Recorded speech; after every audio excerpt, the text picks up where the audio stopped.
നമസ്കാരം. നമ്മോടൊപ്പം ഇന്നുള്ളത് കേരള സർവകലാശാല മുൻ സൈക്കോളജി വിഭാഗം മേധാവിയും ഗവേഷകനും പ്രശസ്ത പാരാസൈക്കോളജിസ്റ്റുമായ ഡോക്ടർ ജോർജ് മാത്യു സാറാണ്. നമുക്ക് ഈ പരിപാടിയിൽ അദ്ദേഹത്തെ നമുക്കൊന്ന് പരിചയപ്പെടാം. നമസ്കാരം സാർ. സാറ് കേരള സർവകലാശാലയിലെ സൈക്കോളജി വിഭാഗം മേധാവിയായിരുന്നു. തുടർന്ന് നിരവധി ഗവേഷണ പ്രവർത്തനങ്ങൾ നടത്തുകയുണ്ടായി. അതോടൊപ്പം തന്നെ പാരാസൈക്കോളജിയുടെ രംഗത്തും നിരവധി പ്രവർത്തനങ്ങൾ കാഴ്ചവെക്കുകയൊക്കെ ചെയ്തിട്ടുണ്ട്. അപ്പോൾ നമ്മുടെ പ്രേക്ഷകർക്ക് വേണ്ടി ഇതിലെ ചില കാര്യങ്ങളൊന്ന് പങ്കുവയ്ക്കാനായിട്ടാണ് ഞങ്ങൾ ഇന്ന് എത്തിയിരിക്കുന്നത്. അപ്പോൾ ആദ്യമായി നമ്മൾ തുടങ്ങുന്നത് നമ്മുടെ ഈ മനഃശാസ്ത്രം അഥവാ സൈക്കോളജിയും പാരാസൈക്കോളജിയെക്കുറിച്ചുള്ള അടിസ്ഥാനപരമായ കാര്യങ്ങളെക്കുറിച്ച് ചോദിച്ച് മനസ്സിലാക്കിക്കൊണ്ടാണ്. സർ, എന്താണ് ഈ മനഃശാസ്ത്രം? അതിൻ്റെ പ്രാക്ടിക്കൽ ആപ്ലിക്കേഷൻ എന്താണ്? ഈ പാരാസൈക്കോളജി എന്നാൽ എന്താണ്? അതിന്റെ പ്രാക്ടിക്കൽ ആപ്ലിക്കേഷൻ എന്താണ്? ഈ കാര്യങ്ങളെക്കുറിച്ചൊന്ന് പറഞ്ഞു തന്നാൽ വളരെ ഉപകാരമായിരിക്കും. മനുഷ്യൻ്റെ പെരുമാറ്റത്തെ പറ്റി സമഗ്രമായിട്ട് പഠിക്കുന്ന ശാസ്ത്ര ശാഖയാണ് മനഃശാസ്ത്രം. ബോധം, മനസ്സ്, പെരുമാറ്റം ഇങ്ങനെയുള്ള എല്ലാം സമഗ്രമായിട്ട് പഠിക്കുന്ന ഒരു ശാസ്ത്ര ശാഖയാണ് മനഃശാസ്ത്രം. അതിൽ നമുക്ക് ഒരുപാട് പ്രശ്നങ്ങൾ വരുമ്പോൾ നമുക്ക് മനുഷ്യന് ഇന്നത്തെ സമൂഹത്തിൽ ജീവിക്കുമ്പോൾ ഒരുപാട് പ്രശ്നങ്ങളൊക്കെ ഉണ്ടാവാറുണ്ട്. അപ്പോൾ അതിനൊക്കെ പരിഹാരം അല്ലെങ്കിൽ ഉത്തരം തേടാനായിട്ട് നമ്മൾ പലപ്പോഴും സൈക്കോളജിസ്റ്റുകളുടെ സഹായം തേടാറുണ്ട്. അപ്പോൾ അത്തരത്തിൽ നമുക്ക് ഒരു സഹായകരമായി നമ്മുടെ ജീവിതത്തിൽ മുന്നോട്ട് കൊണ്ടുപോകാൻ വേണ്ടി സഹായിക്കുന്ന ഒരു രീതിയിലാണ് മനഃശാസ്ത്രം ഇന്ന് കടന്നുപോയിക്കൊണ്ടിരിക്കുന്നത്. അപ്പോൾ പിന്നെ ഈ പാരാസൈക്കോളജി എന്നുള്ളത് പലർക്കും അറിയണമെന്നില്ല. അപ്പോൾ അതിനെക്കുറിച്ച് കൂടി ഒന്ന് പറഞ്ഞു തന്നാൽ നന്നായിരുന്നു. അതീന്ദ്രിയമായിട്ടുള്ള മനുഷ്യരുടെ അനുഭവങ്ങളെ പറ്റി പഠിക്കുന്ന മനഃശാസ്ത്ര ശാഖയാണ് പാരാസൈക്കോളജി. പാരാസൈക്കോളജിക്കൊരു പ്രത്യേകത ഉള്ളത്, ഇതിൽ വർക്ക് ചെയ്യുന്ന എല്ലാവരും മനഃശാസ്ത്രജ്ഞന്മാരല്ല. ബാക്കി സയൻസിൻ്റെ മേഖലകളിലൊക്കെ വർക്ക് ചെയ്യുന്നവരും പാരാസൈക്കോളജിയിൽ വർക്ക് ചെയ്യാറുണ്ട്. തീർച്ചയായിട്ടും. അപ്പോൾ മനഃശാസ്ത്രത്തിൻ്റെ ഒരു ഉപവിഭാഗം തന്നെയാണ് പാരാസൈക്കോളജി. പക്ഷേ മനഃശാസ്ത്രജ്ഞന്മാരല്ലാത്ത ശാസ്ത്രജ്ഞന്മാരും ഈ മേഖലയിൽ ഗവേഷണം നടത്തുന്നുണ്ട്. സാർ, എന്തൊക്കെയാണ് ഇതിലെ പ്രധാനപ്പെട്ട പഠന വിഷയങ്ങൾ, അതായത് പ്രധാനപ്പെട്ട കാര്യങ്ങൾ ഇതുമായിട്ട് ബന്ധപ്പെട്ട് ചോദിക്കുകയാണെങ്കിൽ ഏതായിരിക്കും? അതീന്ദ്രിയം എന്ന് പറയുന്ന കാര്യങ്ങളെ പ്രധാനമായിട്ടും മൂന്നായിട്ട് തരംതിരിക്കാം. ഒന്ന് എക്സ്ട്രാ സെൻസറി പെർസെപ്ഷൻ. ഇതിനകത്ത് മൂന്ന് തരത്തിലുള്ള ജ്ഞാനേന്ദ്രിയങ്ങൾക്ക് അതീതമായ അനുഭവങ്ങൾ വരുന്നുണ്ട്. ഒന്ന് ക്ലെയർവോയൻസ്, പിന്നെ ഒന്ന് ടെലിപ്പതി, പിന്നെ ഒന്ന് പ്രീകോഗ്നിഷൻ. സർ, എന്താണ് ഈ ടെലിപ്പതി എന്ന് പറയുന്നത്? അതായത് ഇന്ദ്രിയങ്ങളിൽ കൂടെ അല്ലാതെ മനസ്സുകൾ നേരിട്ട് അങ്ങോട്ടും ഇങ്ങോട്ടും സംവേദിക്കുന്നതാണ് ടെലിപ്പതി. ക്ലെയർവോയൻസ് എന്ന് പറഞ്ഞാൽ നമ്മുടെ ഇന്ദ്രിയങ്ങൾക്ക് നേരിട്ട് വിഷയമാകാത്ത കാര്യങ്ങൾ, ഉദാഹരണമായിട്ട് ഒരടച്ച പെട്ടിക്കകത്തിരിക്കുന്ന ഒരു സാധനം അതെന്താണെന്ന് കാണാൻ സാധിക്കുക, അല്ലെങ്കിൽ ദൂരം നടക്കുന്ന ഒരു സംഭവം ഇവിടെ ഇരുന്ന് കാണുക, ഇതൊക്കെയാണ് ക്ലെയർവോയൻസ്.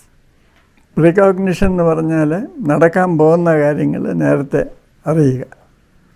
ഇത് മൂന്നും ചേർന്നതാണ് ESP. ഇതുകൂടാതെ കർമ്മേന്ദ്രിയം എന്ന് പറയുന്ന അതിന് അതീതമായിട്ടുള്ള അനുഭവങ്ങളാണ് സൈക്കോകൈനസിസ് എന്ന് പറയുന്നത്. അതായത് നമ്മൾ തൊടാതെ ഒരു വസ്തുവിനെ ചലിപ്പിക്കുക, അല്ലെങ്കിൽ അതിൽ അവസ്ഥാഭേദം ഉണ്ടാക്കുക, പിന്നെ നമ്മുടെ ശരീരത്തിൽ തന്നെ മാറ്റങ്ങൾ വരുത്തുക, ഇതൊക്കെയാണ് സൈക്കോകൈനസിസ് എന്ന് പറയുന്നത്. ഈ ടെലിപ്പതി എന്ന് സാർ പറഞ്ഞല്ലോ, ഈ ടെലിപ്പതി മനുഷ്യർ മാത്രം തമ്മിൽ ചെയ്യാൻ പറ്റുന്ന ഒന്നാണോ, അതോ മൃഗങ്ങളും മനുഷ്യരും തമ്മിൽ ഇതുമായിട്ടൊക്കെ ബന്ധമുണ്ടോ? തീർച്ചയായിട്ടും മൃഗങ്ങളിലാണ് ഒരുപക്ഷെ ഇത് കൂടുതൽ. മൃഗങ്ങൾക്കാണ് ഈ ടെലിപ്പതിക്ക് സെൻസൊക്കെ കൂടുതലെന്നാണ് പലരും അഭിപ്രായപ്പെടുന്നത്. മനുഷ്യർക്കും ഉണ്ട് എന്നേ ഉള്ളൂ. അതിനിടയിൽ ഞാനൊന്ന് ചോദിച്ചോട്ടെ സാർ, ഈ സസ്യങ്ങളും മനുഷ്യരുമായിട്ടൊക്കെ ഒരു ബന്ധമുണ്ടെന്ന് കേട്ടിട്ടുണ്ട്. അത് അത്രത്തോളം ശരിയാണോ? നമ്മൾ ഇഷ്ടപ്പെടുന്ന സസ്യങ്ങളെ നമ്മളെ തിരിച്ചറിയുന്നു എന്നും അങ്ങനെയൊക്കെ ഒരു കൺസെപ്റ്റ് കേട്ടിട്ടുണ്ട്. ഉണ്ട്. JC ബോസാണ് ഇതിൽ ആദ്യം വർക്ക് ചെയ്തത്. അദ്ദേഹം ഈ സസ്യങ്ങളും മൃഗങ്ങളും അല്ലെങ്കിൽ ജന്തുക്കളും തമ്മിലുള്ള വ്യത്യാസം വളരെ കുറച്ചിട്ടുണ്ട്. സസ്യങ്ങൾക്ക് ഫീലിങ്സ് ഉണ്ട്, അതിന് കമ്മ്യൂണിക്കേറ്റ് ചെയ്യാൻ കഴിയും എന്നൊക്കെ JC ബോസ് തന്നെ കാണിച്ചിട്ടുണ്ട്. അതിനുശേഷം ഒരുപാട് പഠനങ്ങൾ ഈ മേഖലയിൽ നടന്നിട്ടുണ്ട്. അപ്പം ജീവനുള്ള വസ്തുക്കൾ തമ്മിൽ എപ്പോഴും ഒരു കമ്മ്യൂണിക്കേഷൻ ഉണ്ട്. തീർച്ചയായിട്ടും നമ്മുടെ ഈ ഇന്ദ്രിയങ്ങൾ കൂടാതെയുള്ള. അതെ. അതാണ് ഈ ടെലിപ്പതിയുമായിട്ട് ബന്ധപ്പെട്ട് പറയുന്നത്. അപ്പോൾ നമ്മൾ ക്ലെയർവോയൻസിനെ കുറിച്ച് ഇനി നമുക്കൊന്ന് ചോദിച്ചാൽ, ക്ലെയർവോയൻസ് എന്താണ് സാർ ഉദ്ദേശിക്കുന്നത്, എന്താണ് ഒന്ന് പറഞ്ഞുതരാമോ അതിനെക്കുറിച്ച്? അതായത് സാധാരണഗതിയിൽ നമുക്ക് അറിയാൻ നിവൃത്തിയില്ലാത്ത കാര്യങ്ങൾ നമ്മളുടെ അടുത്ത് നടക്കുന്നതോ ദൂരം നടക്കുന്നതോ മറച്ചു വെച്ചിട്ടുള്ളതോ ആയിട്ടുള്ള കാര്യങ്ങൾ നമ്മൾ അറിയുക, അതാണ് ക്ലെയർവോയൻസ്. അത് ഒരു ക്ലാസിക് എക്സാമ്പിൾ പറഞ്ഞാൽ സ്വീഡൻബോർഗ് എന്നൊരു സൈക്കിക് ഉണ്ടായിരുന്നു. അപ്പോൾ വളരെ ദൂരെയുള്ള ഒരു സിറ്റിയിൽ തീപിടുത്തം ഉണ്ടായി. അപ്പോൾ സ്വീഡൻബോർഗ് എവിടെ ഇരുന്നുകൊണ്ട് പറഞ്ഞ് ഇന്ന സിറ്റിയിൽ ഒരു തീപിടുത്തം ഉണ്ടായിക്കൊണ്ടിരിക്കുകയാണ്, അത് ഇന്നിടത്ത് തുടങ്ങി അത് ഇന്നിടത്തോട്ട് പടർന്നുകൊണ്ടിരിക്കുകയാണ്. ചുരുക്കം പറഞ്ഞാൽ അയാൾ നേരിട്ട് കാണുന്നത് പോലെ അതെല്ലാം ഡിസ്ക്രൈബ് ചെയ്തുകൊണ്ടിരുന്നു. അത് പിന്നെ അക്കാലത്ത് കമ്മ്യൂണിക്കേഷനായിട്ട് എളുപ്പം മാർഗമൊന്നുമില്ലല്ലോ. പിന്നെ അവർ അന്വേഷിച്ചപ്പോൾ സ്വീഡൻബോർഗ് പറഞ്ഞ രീതിയിലാണ് തീപിടുത്തം ഉണ്ടായതും സ്പ്രെഡ് ചെയ്തതല്ല. അപ്പോൾ ഇയാൾ ഇവിടെ ഇരുന്നുകൊണ്ട് അത് കണ്ടു എന്നുള്ളതാണ്. അതൊരു വളരെ പണ്ട് നടന്ന ഒരു എക്സാമ്പിളാണ്. അപ്പോൾ മറ്റു സ്ഥലത്ത് നടക്കുന്ന ഒരു കാര്യത്തെ അപ്പോൾ തന്നെ പ്രവചിക്കുക, അതാണ് ഈ അത് മാത്രമല്ല, ഇപ്പോൾ ഒരു അടച്ച പെട്ടിക്കകത്ത് എന്താണെന്നുള്ളത് ചിലർക്ക് അറിയാൻ സാധിക്കും. ഇപ്പോൾ ചില കുട്ടികൾക്കൊക്കെ ചില സ്ഥലത്ത് പരീക്ഷണമായിട്ട് കൊടുക്കുന്നുണ്ട്, ഒരു ബോക്സിനകത്ത് ഒരു കാർഡ് ഇട്ടതിന് ശേഷം ഇത് എന്ത് കളറാണെന്ന് പറയാൻ പറ്റുക. അത് പല കുട്ടികളും അത് പറയുന്നുണ്ട്, ചുവന്ന കാർഡ്. അതെല്ലാം ഈ ക്ലെയർവോയൻസിന്റെ. സത്യത്തിൽ അത് നഗ്നനേത്രങ്ങൾ കൊണ്ട് കാണുന്നതല്ല. അല്ല. അതെങ്ങനെയാണ് സാർ അതിന്റെ ഒരു വർക്കിംഗ് എന്ന് അത് മൊത്തത്തിൽ ഈ ESP എന്ന് പറയുന്ന എല്ലാം തന്നെ ഇൻഡ്യൂഷൻ ആയിട്ട് വളരെ അധികം ബന്ധമുണ്ട്. അത് എനിക്കും നേരിട്ട് ചില അനുഭവങ്ങളൊക്കെ ഉണ്ട്. ഞാൻ റിസർച്ച് സ്കോളറായിരുന്ന കാലത്ത് രാവിലെ ഡിപ്പാർട്ട്മെൻറ്റ് വരുമ്പോൾ എൻ്റെ ഒരു ഫ്രണ്ട് വന്ന്, അയാൾ അന്ന് ലെക്ചറാണ്, അയാൾ ക്യാബിനിൽ കയറി ഇരിക്കും. അയാൾ നേരത്തെ വരും, ചില ദിവസം അയാൾ താമസിച്ചു പോകും. അപ്പം ഞാൻ ഡിപ്പാർട്ട്മെൻറ്റിൻ്റെ മുമ്പിലാകുമ്പോഴേ എനിക്ക് ഒരു ഫീല് കിട്ടും. അയാളുടെ പേര് ഏബ്രഹാം എന്നാണ്. ഏബ്രഹാം വന്നിട്ടുണ്ടോ ഇല്ലയെന്ന്. അപ്പം ഞാൻ തന്നെത്താനെ പലപ്പോഴും ചെക്ക് ചെയ്യും. എനിക്ക് ഏബ്രഹാം വന്നിട്ടുണ്ടെന്നൊരു ഫീലുണ്ടെങ്കിൽ അകത്ത് കയറി ചെല്ലുമ്പോൾ ഇയാൾ അവിടെ ഇരിക്കും. അപ്പോൾ ചില ദിവസം എനിക്കൊരു ഫീലിംഗ് ഉണ്ടാവും ഇയാൾ എത്തിയിട്ടില്ലെന്ന്. അപ്പോൾ അകത്ത് ചെന്ന് നോക്കുമ്പോൾ അയാൾ അവിടെ കാണില്ല. അത് ശരി സാർ. ഇതൊരു തരത്തിൽ പറഞ്ഞു കഴിഞ്ഞാൽ നമുക്ക് കാലേ കൂട്ടി കാണാനുള്ള ഒരു കഴിവാണ് അല്ലേ? അല്ല, അത് പ്രീകോഗ്നിഷനാണ്. അതായത് ഭാവിയിൽ ഉള്ള ഒരു കാര്യം ഇപ്പോഴേ അറിയുന്നതാണ് പ്രീകോഗ്നിഷൻ. അതെ. പക്ഷെ ഈ മൂന്നും നമ്മളിങ്ങനെ മൂന്നായിട്ട് കാണുന്നെങ്കിലും യഥാർത്ഥത്തിൽ മൂന്നും തമ്മിൽ ബന്ധമുണ്ട്. ഒരു ടൈപ്പ് ഉള്ളവർക്ക് മറ്റേ രണ്ട് ടൈപ്പും സാധാരണഗതിയിൽ കാണും. സാർ, ഇത് ഇത്തരം എല്ലാ വ്യക്തികളിലും ഇതുണ്ടാവുമോ, അതോ ചില വ്യക്തികളിൽ മാത്രമേ ഇതിനുള്ള കഴിവുണ്ടാവുകയുള്ളൂ? ചിലർക്ക് ഇത് കൂടുതലായിരിക്കും, ചിലർക്ക് കുറവായിരിക്കും. പക്ഷെ എല്ലാവർക്കും തന്നെ അല്പസ്വല്പ അനുഭവങ്ങൾ കാണും.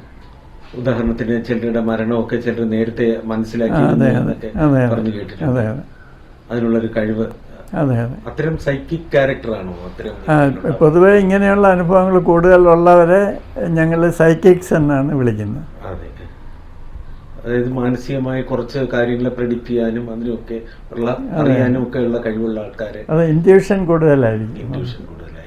അപ്പോൾ അവർക്ക് അത് അങ്ങനെ കിട്ടാനായിട്ട് എന്തെങ്കിലും പ്രത്യേകിച്ച് കാരണമോ എന്തെങ്കിലും ഇതൊക്കെ ഉണ്ടാവും? അത് എല്ലാ കാര്യത്തിലും എന്നതുപോലെ ഇക്കാര്യത്തിലും ചിലർക്ക് ബൈ ബർത്തായിട്ട് ഒരു ആപ്റ്റിറ്റ്യൂഡ് കാണും. പിന്നെ അവരുടെ ജീവിതാനുഭവങ്ങളും അവരുടെ ചില അഭ്യാസങ്ങൾ, ഇപ്പോൾ മെഡിറ്റേഷൻ പോലെയുള്ള പ്രാക്ടീസുകൾ ഇങ്ങനെയുള്ള കഴിവ് വർദ്ധിപ്പിക്കുമെന്ന് പറയുന്നു. അപ്പോൾ സാർ ഒരു നമ്മളിപ്പോൾ പലപ്പോഴും ഭാവി അറിയാനായിട്ട് പലരുടെ അടുത്തൊക്കെ പോകാറുണ്ട്. ചിലരൊക്കെ ഈ പിന്നെ നാഡീ ജ്യോതിഷം അതുമായിട്ട് എന്തെങ്കിലും ബന്ധം അങ്ങനെയുള്ള കാര്യത്തിലുണ്ടാവും? ഈ ഭാവി പറയുന്ന ഒരുപാട് സിസ്റ്റംസ് ഉണ്ട്. അത് എല്ലാത്തിനകത്തും കുറച്ച് കോമൺ ആയിട്ടുള്ള ഫാക്ടേഴ്സുണ്ട്.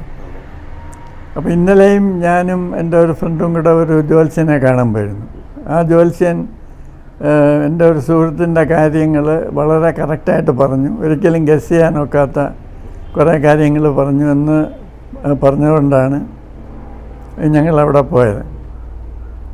ഏതായാലും ഞങ്ങൾ അദ്ദേഹം തമ്മിലുള്ള ഇൻട്രാക്ഷനിൽ ഒട്ടും എനിക്ക് പാരാനോർമലായിട്ടുള്ള എന്തെങ്കിലും ഉള്ളതായിട്ട് തോന്നിയില്ല. പിന്നെ വേറെ ഒരു കോയിൻസിഡൻസ് ഉണ്ടായി. ഈ മിത്രൻ നമ്പൂതിരിപ്പാടുന്ന ഒരു ജ്യോത്സ്യനുണ്ടായിരുന്നു. അദ്ദേഹത്തെ ഞാൻ അദ്ദേഹം ഇവിടെ തിരുവനന്തപുരത്ത് മണ്ണാമൂലായിരുന്നു. അദ്ദേഹത്തെ ഞാൻ 2-3 പ്രാവശ്യം നേരത്തെ കണ്ടിട്ടുണ്ട്. അദ്ദേഹത്തിന് കുറേ ഇൻഡ്യൂഷൻ ഉണ്ടെന്ന് എനിക്ക് തോന്നിയിട്ടുള്ള ഒരാളാണ്. അപ്പോൾ ഇന്നലെ ഞങ്ങൾ മിത്രൻ നമ്പൂതിരിപ്പാടിനെ കാണണമെന്ന് ഇങ്ങനെ വിചാരിച്ചു. പക്ഷേ ഈ മറ്റേ ജ്യോത്സ്യനെ കണ്ട് ഒരുപാട് സമയം പോയതുകൊണ്ട് ഞങ്ങൾ നമ്പൂതിരിപ്പാടിനെ കാണണോ വേണ്ടിയോ എന്ന് ഒരുപാട് നേരെ ഇങ്ങനെ സംശയിച്ചു. പിന്നെ അവസാനം കാണാതെ ഇങ്ങ് പോന്നു. ഇന്ന് രാവിലെ എൻ്റെ ഫ്രണ്ട് വിളിച്ച് പറയുകയാണ് ഇന്നലെ രാത്രി മിത്രൻ നമ്പൂതിരിപ്പാട് മരിച്ചു വേണം. അപ്പോൾ അദ്ദേഹത്തെ പറ്റി ചിന്തിക്കാനും അദ്ദേഹത്തെ കാണണമെന്ന് വിചാരിക്കാനും വേറെ കാരണമൊന്നും എനിക്ക് തോന്നുന്നില്ല. കാരണം ഞങ്ങൾ കാണാൻ പോയ ജ്യോത്സ്യരെ മിത്രൻ നമ്പൂതിരിപ്പാടിൻ്റെ അത്ര അടുത്തൊന്നുമല്ല. പിന്നെ ഒരുപാട് വർഷമായി അദ്ദേഹത്തെ ഞാൻ കണ്ടിട്ട് അദ്ദേഹത്തിന് പ്രയാസിക്കായതുകൊണ്ട് കണ്ട് ശല്യപ്പെടുത്തണ്ടെന്ന് വിചാരിച്ച് ഞാൻ പോകാതിരിക്കുകയായിരുന്നു.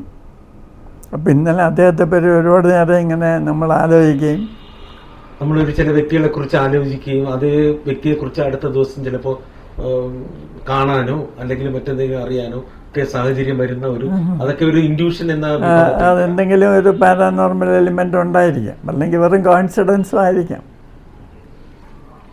സാറേ ഒരു സംശയം, അതായത് ഈ പ്രോബബിലിറ്റി, അതായത് നമ്മളിപ്പോൾ ഒരു സംഭവം നടക്കാനുള്ള സാധ്യത എന്ന് പറയുന്നത്, ഒരു ഉദാഹരണം പറയുകയാണെങ്കിൽ ഒരു യാത്ര, കടലിൽ യാത്ര പോകുന്ന ഒരു ആള്, അയാള് കൊടുങ്കാറ്റ് കൊണ്ട്, പഴയകാലത്തെ ഒരു കഥയാണ്, പിന്നെ അയാൾ മരിക്കുമെന്നറിയാം. അപ്പോഴത്തേക്ക് അയാളൊരു കുപ്പിയിൽ ഒരു സന്ദേശം എഴുതിയിട്ടു, അതൊരു മത്സ്യം കഴിച്ചു. അത് ആ മത്സ്യത്തിന്റെ ആ കുപ്പി അവരെ വീട്ടിൽ തന്നെ എത്തും. അന്ന് ഇന്നത്തെ മാതിരിയുള്ള ഒരു കമ്മ്യൂണിക്കേഷൻ ഉണ്ടായിരുന്ന കാലഘട്ടമല്ല. അപ്പോൾ അത് കിട്ടാനുള്ളത് നമ്മൾ സാധ്യതയുടെ, അതായത് സ്റ്റാറ്റിസ്റ്റിക്സിന്റെ സാധ്യത വെച്ച് നോക്കിക്കഴിഞ്ഞാൽ വളരെ വളരെ അപൂർവമാണ്.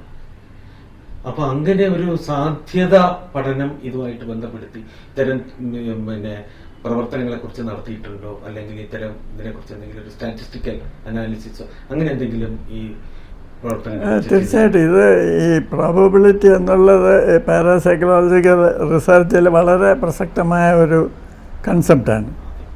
അപ്പോൾ നമ്മൾ എപ്പോഴും ഈ ചാൻസ് ഫാക്ടറിനാണ് കൂടുതൽ ഇമ്പോർട്ടൻസ് കൊടുക്കുന്നത്. ഇപ്പോൾ ഇന്നലെ നടന്നത് തന്നെ നമ്മൾ വളരെ ടെക്നിക്കലായിട്ട് ആലോചിക്കുകയാണെങ്കിൽ അതൊരു കോയിൻസിഡൻസ് ആയിരിക്കാം എന്ന് നമ്മൾ വിധി എഴുതുകയുള്ളൂ. കാരണം അൺലെസ് അതർവൈസ് പ്രൂവ്ഡ് നമ്മളെപ്പോഴും ചാൻസ് എക്സ്പ്ലനേഷനാണ് മുൻതൂക്കം കൊടുക്കുന്നത്. പിന്നെ ഈ പാരാസൈക്കോളജിയിൽ ഏറ്റവും അതോറിറ്റേറ്റീവായിട്ടുള്ള എക്സ്പെരിമെൻറ്റ്സൊക്കെ സാധാരണ മനുഷ്യരുടെ അപ്പുറത്ത് ഈ കാർഡ് ഗസ്സിങ്, ഡൈസ് ത്രോയിങ് ഇതൊക്കെ ഉപയോഗിച്ച് നടത്തുന്ന പഠനങ്ങളാണ്. അതിലൊക്കെ ചാൻസ് കൊണ്ട് എത്ര ശതമാനം വരെ ശരിയാകാം, അതിലെത്ര കൂടുതൽ ശരിയായിട്ടുണ്ട്, അതിൻ്റെ സാധ്യത എന്താണ്, അതിൻ്റെ പ്രോബബിലിറ്റി എന്താണ് എന്നൊക്കെ നോക്കിയാണ് നമ്മൾ ഒരു തീരുമാനത്തിലെത്തുന്നത്. സ്റ്റാറ്റിസ്റ്റിക്കൽ മെത്തേഡ്സിന് വിധേയമാണ്. അതെ, തീർച്ചയായിട്ടും. നിരവധി ഗവേഷണ പ്രവർത്തനങ്ങൾ ഈ രംഗത്ത് നടക്കുകയാണ്. അതെല്ലാം തന്നെ നമ്മുടെ ജനനന്മയ്ക്ക് വേണ്ടി ഉപകാരപ്രദമാകും എന്ന് തന്നെ നമുക്ക് പ്രതീക്ഷിക്കാം, അല്ലേ സാർ? തീർച്ചയായിട്ടും.